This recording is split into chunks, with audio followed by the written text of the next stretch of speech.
राम 500 साल के संघर्ष के बाद आने वाले पौष शुक्ल द्वादशी विक्रम संवत 2080 सोमवार दिनांक 22 जनवरी 2024 के दिन प्रभु श्री राम के बाल स्वरूप अर्च विग्रह का अयोध्या में बन रहे श्री राम मंदिर के गर्भगृह में प्राण प्रतिष्ठा की जाएगी। इस ऐतिहासिक क्षण के प्रतीक्षा में पूरे देश में आनंद और उत्साह का वातावरण है, लेकिन सेक्युलरिज्म के नाम पे मुस्लिम अपीजमेंट करने वालों की बौखलाहट बढ़ती जा रही है। इन्हें डर इस बात का है कि अयोध्या में श्री राम मंदिर बन जाएगा तो हिंदू की धार्मिक चेतना प्रबल होगी, वो संगठित होगा, तो हिंदुओं को जाति के आधार में बांटने वाले इनकी राजनीतिक दुकान बंद हो जाएगी। हम रामायण में देखते हैं कि जब भी कोई यज्ञ होता है तो अपने अस्तित्व को बचाने के लिए राक्षस उसे खंडित या नष्ट करने का प्रयास करते हैं। कुछ इसी प्रकार अपने राजनीतिक अस्तित्व को बचाने के लिए जो झूठे सेक्युलरिज्म की बुनियाद पर टिकी हुई है, एक नेता ने जानबूझकर अपने मुस्लिम वोट बैंक को खुश करने के लिए जाकिर नायक जैसे तालिबानी सोच रखने वाले व्यक्ति से प्रेरणा लेते हुए ये कहा कि प्रभु श्री राम मांस खाते हैं। आपको ये याद दिला दूं, ये नेता इशरत जहां जैसे टेररिस्ट को अपनी बेटी मानता है।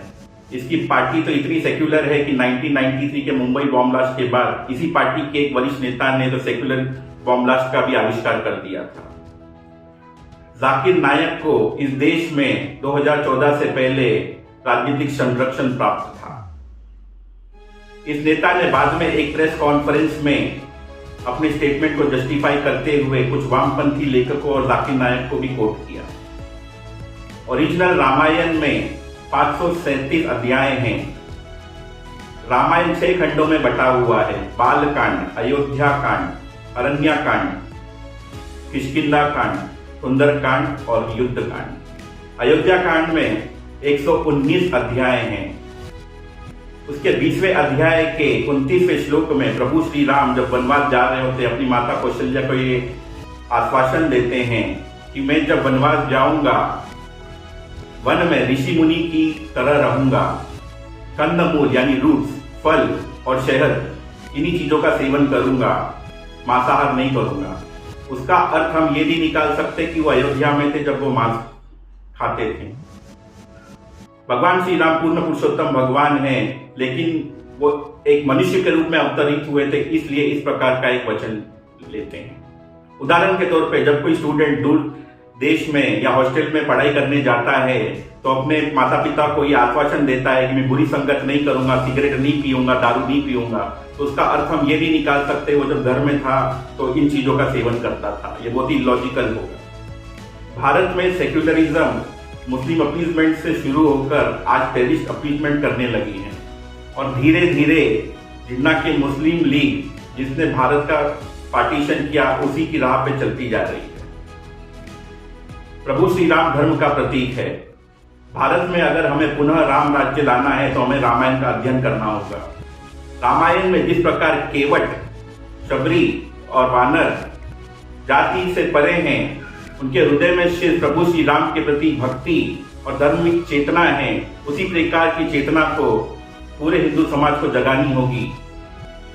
और इस तरह जगानी होगी कि ऐसे व्यक्ति जो प्रभु श्री राम के अस्तित्व पे सवाल करते हैं, उनका अपमान करते हैं, संवैधानिक पद पे ना पहुंचे। और जो व्यक्ति अपना अस्तित्व प्रभु श्री राम के लिए निछावर कर सके उनके सहयोग करें।